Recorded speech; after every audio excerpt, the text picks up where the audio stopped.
जुलूस में भाग ले रहे एक व्यक्ति जिसका नाम धीरज कुमार था, जो जहानाबाद के रहने वाले थे, उनको गोली लगी और उस गोली से उनकी इलाज के क्रम में मृत्यु भी हो गई। गिरफ्तारी दिल्ली से की गई है। नमस्कार, आप लाइव स्ट्रीज देख रहे हैं और मैं हूं आपके साथ रोहित वर्मा। राजधानी पटना में उस वक्त अफरा तफरी मच गई थी जब सरस्वती पूजा के दिन यानी विसर्जन के दौरान ताबड़तोड़ गोलियों की आवाज से पूरा पटना और नाला रोड इलाका गूंज उठा था। आप जानते हैं कि सैदपुर छात्रावास के विसर्जन के दिन जो है वो खूब गोलियां चली थी, खबरें हर तरफ चलने लगी थी, वीडियोस भी वायरल होने लगे थे और जिसमें अब देखिए पटना पुलिस को एक बड़ी सफलता मिली है।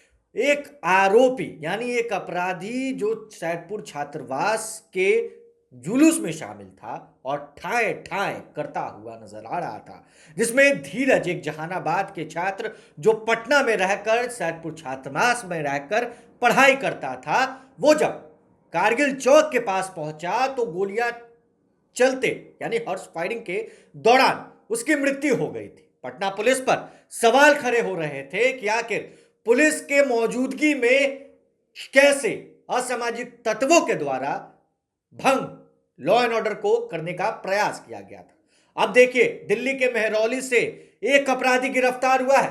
पटना के टाउन डीएसपी अशोक कुमार सिंह इस मामले पर क्या कुछ कह रहे हैं, सबसे पहले आप वो सुने।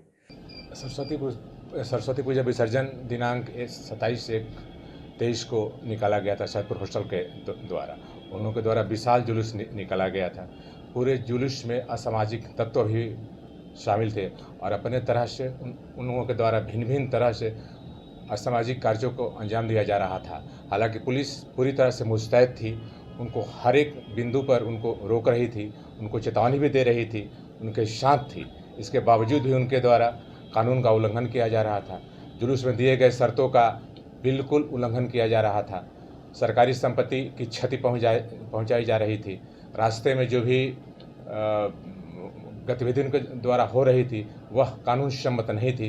कानून का उल्लंघन उन लोगों के द्वारा किया जा रहा था। सरकारी कार्य में बाधा भी डाला जा रहा था और अंत में जब गांधी मैदान थाना अंतर्गत कारगिल चौक के पास जुलूस पहुंचा तो कारगिल चौक से जब जुलूस बढ़ने लगा दीघा तरफ, तो जुलूस में शामिल असामाजिक तत्व के द्वारा हर्ष फायरिंग किया गया और उस हर्ष फायरिंग के पश्चात परिणाम स्वरूप जुलूस में भाग ले रहे एक व्यक्ति जिसका नाम धीरज कुमार था, जो जहानाबाद के रहने वाले थे, उनको गोली लगी और उस गोली से उनकी इलाज के क्रम में मृत्यु भी हो गई।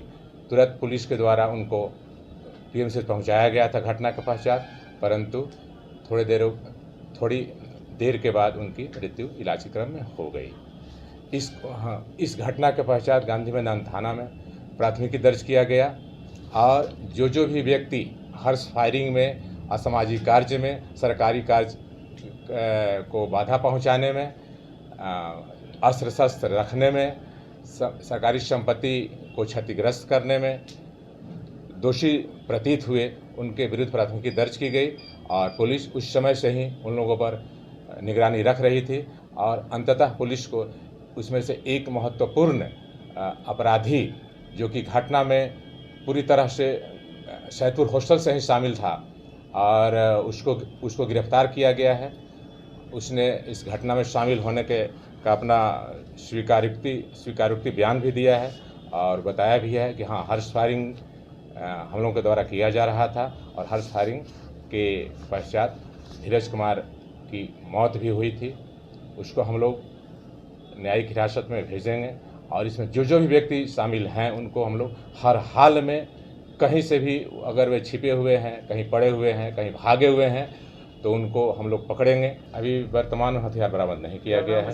इनका नाम क्या है? हाँ, इनका नाम है साहिल शर्मा उर्फ टीशू।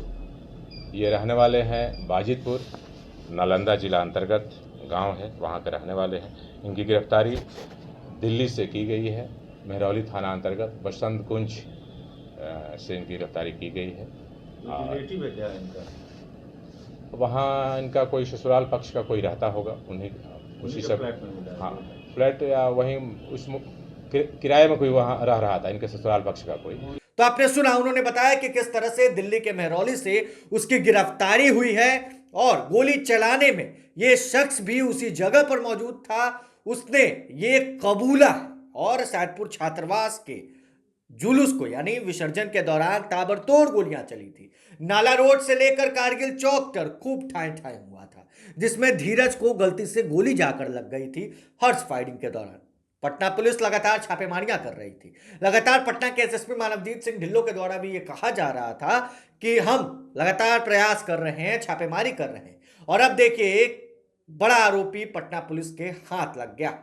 बहरहाल इस खबर में बस इतना ही। अगर आपने अब तक लाइव सिटीज को सब्सक्राइब नहीं किया है तो जल्द से जल्द लाइव सिटीज को सब्सक्राइब कर ले।